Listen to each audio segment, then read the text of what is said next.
کی ہے. آگے چلتے ہیں آیت نمبر 20.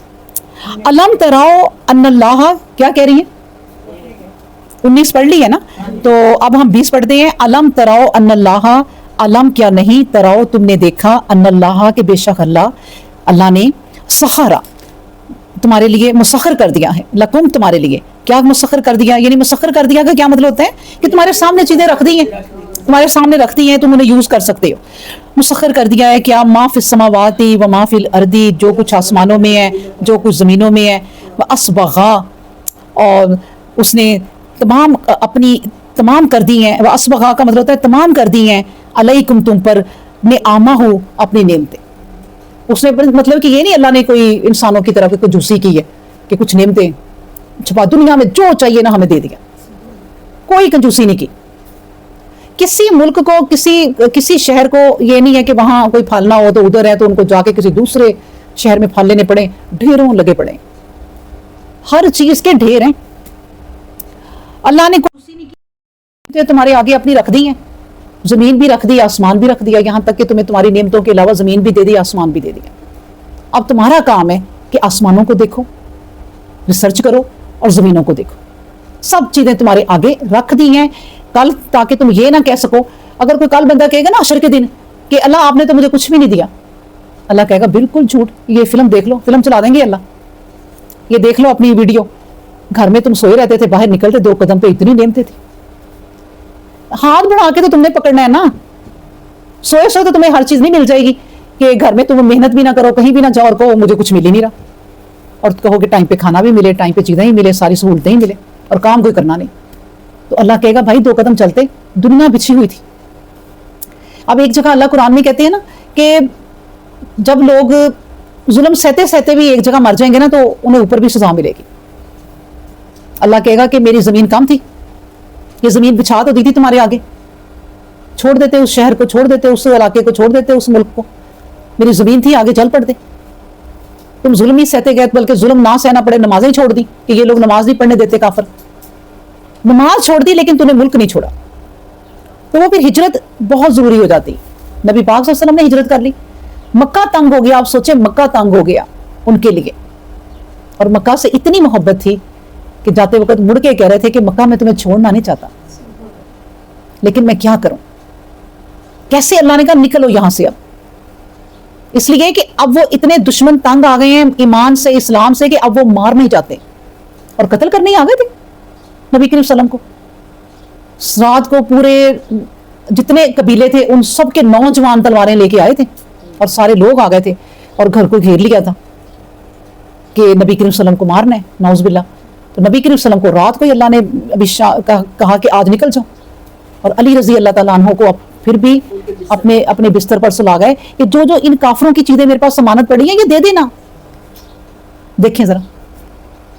اور وہ کافر, آپ بتائیں کہ ابھی جب نبی کریم صلی اللہ علیہ وسلم ان میں ہی رہتے تھے, خدیجہ رضی اللہ عنہا سے شادی کی تھی اور اپنی ایک سمپل زندگی گزار رہے تھے, نیک تھے, پرہیزگار تھے, اخلاق والے تھے شروع سے, تو انہی مکہ والوں نے نبی کریم صلی اللہ علیہ وسلم کو صادق اور امین کا لقب دیا ہوا تھا. وہ صادق اور امین کے گھر جا کے ہم بات کریں گے, وہ ہمارا فیصلہ کرائے گا, وہ سچا ہے اور امین ہے.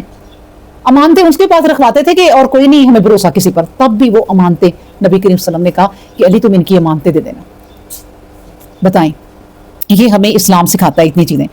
اس کے بعد ہے پھر کہ ساری نعمتیں تم پر پوری کر دیں. اب وہ نعمتیں کیا ہے؟ اللہ نے کہا ظاہراتن و باطناتن, وہ ظاہری بھی ہیں اور چھپی ہوئی بھی ہیں.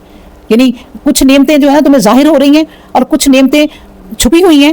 اللہ تبارک و تعالیٰ نے چھپی کھلی سب تمہارے آگے رکھ دی ہیں. اب تمہارا اپنا کام ہے کہ ان نعمتوں تک پہنچنا اور ان سے فائدہ اٹھانا. وَمِنَ النَّاسِ, پھر اللہ نے کہا کچھ لوگ تو ایسے ہیں, میں یجادلو, جھگڑا کرتے ہیں, فی اللہ, اللہ کے بارے میں, بغیر علم, بغیر کسی علم کے, اور ولا ہدن, اور بغیر کسی ہدایت کے, ولا کتاب منیر, اور بغیر کسی کتاب کے. یعنی نہ ان کے پاس کوئی کتاب کا علم ہے, نہ ان کے پاس کوئی علم ہے, نہ ہدایت ہے, نہ کوئی کتاب ہے, لیکن وہ اللہ کے بارے میں جھگڑا کرتے ہیں کہ ایسے نہیں ایسے ہونا چاہیے تھا, ایسے نہیں ایسے ہونا چاہیے تھا. اب یہ ایتھیسٹ کو ہی دیکھ لیں نا, آج کل کے ایتھیسٹ کو, یعنی وہ لوگ جو اللہ کو نہیں مانتے, وہ کہتے ہیں دنیا خود ہی بنی ہے تو خود ہی ختم ہو جائے گی, یہ قرآن بھی اس میں بڑی غلطیاں ہیں. ہمیں پھر یہ بتائیں یہ کیوں کہا اللہ نے, ہمیں یہ بتائیں یہ کیوں کہا اللہ نے. وہ بچہ جو ماں کے پیٹ میں اللہ پالتا ہے, اور بھائی تمہیں جب ماں کے پیٹ میں رکھا تھا تو تم کیا خود تھا ماں کے پیٹ میں بیٹھا؟ وہ کس نے تمہیں پیدا کیا؟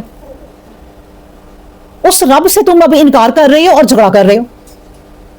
آپ کو بتاؤں یہ ایتھیسٹ ایسی باتیں, ہم جو عالم ہے نا, عالم لوگ جو صحیح علم جانتے ہیں ان کو بھی کنفیوز کر دیتے ہیں کہ تمہارا قرآن تو یہ کہہ رہا ہے, یہ کیوں کہہ رہا ہے. تو علم ان کے پاس دنیا کا علم بہت ہے, اس لیے اللہ تبارک و تعالیٰ نے کہا کہ اس قرآن کا علم تم بھی رکھو, اس قرآن کی ریسرچ کرتے رہا کرو ایک ایک چیز پر. ابھی تو میں آپ کو بتاؤں, یہ ہم جتنا قرآن پڑھ رہے ہیں نا, یہ میں پڑھا رہی ہوں آپ کو, یہ اوپر سے اوپرا سا ہے. اس کے جو جتنے بھی یہ جو گرامر ہے نا, اس کی عربی جو عربی دان ہے, ان کی ڈکشنریز میں یہ لفظ دیکھیں تو پتہ نہیں کیا کیا آپ کو مطلب پتہ چلے. ہم تو سمپل پڑھ رہے ہیں. امی جی بند کر دو یہ کس, ٹھیک ہے. آپ کو ٹھنڈ تو نہیں لگ رہی؟ چادر میں نے ڈبل ٹربل کر کے دی ہوئی ہے. تو آپ نا منہ پہ بھی وہ رکھ لیں اپنا دوپٹہ اچھی طرح, تاکہ نا وہ اندر نہ ہوا جائے ایسے. ہاں ٹھیک ہے. اچھا جی ٹھیک ہے. تو بغیر علم کے نا وہ لڑتے ہیں, نہ ان کے پاس کوئی ہدایت ہے, نہ ان کے پاس کوئی کتاب ہے, اور کتاب بھی مطلب کہ منیر, اور یہ اس کو روشن کتاب کو سمجھے بغیر ہی اس پر بات کرتے ہیں. اللہ اکبر. پھر اس کے بعد ہم پڑھتے ہیں آیت نمبر 21. وَإِذَا قِيلَ لَهُمْ, اور جب ان سے کہا جاتا ہے اتبعوا, کہ پیروی کر لو, ما انزل اللہ, اس کی جو نازل کیا اللہ نے. تو آگے سے کہتے ہیں قالوا, وہ کہتے ہیں بل نتبعوا, ہم پیروی کریں گے, بلکہ اس کی ما وجدنا علیہ, جو اپنے باپ دادا کو ہم نے پایا جس پر, ہم اس کی پیروی کریں گے. تو اللہ تبارک و تعالیٰ پھر جواب دیتے ہیں اولو کان الشیطان, اور کیا بھلا چاہے ان کے جو وہ ہیں بزرگ, یدعوہم, ان کو پکاریں شیطان کی طرف ہی, اور پھر الی عذاب السعیر, اور دوزخ کے عذاب کی طرف ہی بلا رہے ہیں ان کے جو آباء و اجداد ہیں. تو ان کی باتیں ماننی ہے چاہے تمہیں وہ عذاب کی طرف بلا رہے ہوں.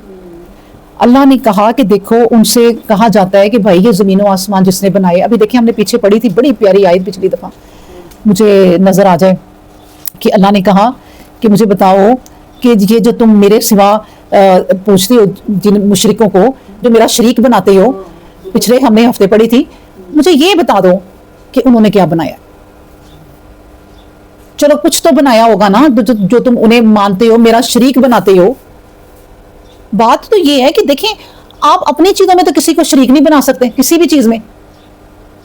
اللہ کے ساتھ شریک بناتے ہو, شرم نہیں آتی؟ اللہ کے شریک بناتے ہو, اللہ کہتا ہے ٹھیک ہے تم جس کو میرا شریک بناتے ہو بتاؤ انہوں نے کیا چیز بنائی ہے. کوئی آسمان بنایا ہو, کوئی زمین بنائی ہو, کوئی تم انہیں کہو کہ بارش کروا دیں تو وہ بارش کرا دیں, کوئی روزی روٹی تمہاری لگوا دیں, کچھ کر دیں, کچھ کریں گے وہ جس کو میرا شریک بناتے ہو. تو اس لیے اللہ نے کہا ہے کہ جب ان سے کہا جاتا ہے کہ بھائی پیروی کرو اللہ کی, اور اس کی پیروی کرو جو اس سے نازل کیا, یہ جو قرآن ہے, وہ کہتے کیوں, ہمارے جو باپ دادا کرتے آئے ہیں نا ہم تو وہی کریں گے, اور باپ دادا بھلا چاہے غلطی کرتے ہوں. آپ یہ کبھی پوچھیں نا کسی بچوں سے یا عورتوں سے کہ یہ آپ دن کیوں مناتے ہیں, وہ ہماری نانی دادی مناتی تھی بس اس لیے. اچھا کیوں مناتی تھی پتہ نہیں, لیکن وہ کرتی تھی, ہم نے کرنا ہے. اور یہی چیز ہے, میں آپ کو بتاؤں, یہ رسموں میں ہماری دادیاں یہ رسم کرتی تھی, ہمارے خاندان میں یہ رسم ہے, ہم نے کرنی. بھائی تیرے خاندان میں جو رسم ہے قرآن میں ہے, ہم نے تو قرآن کو اور حدیث کو دیکھنا ہے. ان دو چیزوں میں وہ چیز مل جاتی ہے تو ٹھیک ہے, ورنہ ہم نے کوئی نہیں دیکھنا. اب یہ جتنی بھی چیزیں ہیں نا, یہ کوئی گھر میں بچی یا بچہ آیا بیاہ کے تیل ڈالنا وہ بھی غلط, اور ان کے سر پہ قرآن رکھنا وہ بھی غلط. سب یہ بڑے کرتے آئے ہیں اس لیے ہم نے کرنا ہے. اب بندہ پوچھے کہ وہ بچی جو جس کے سر پہ تم نے قرآن رکھا ہے, وہ ساری زندگی اس کو قرآن پڑھا کے بھیجا ہے نا, وہ پڑھانا ضروری تھا, سر پہ رکھ کے پورا ہو گیا. بس یہ ہے قرآن کی اہمیت, نعوذ باللہ. یہاں قرآن صرف قسمیں اٹھانے کے لیے آیا ہے کہ میں قرآن اٹھاتا ہوں.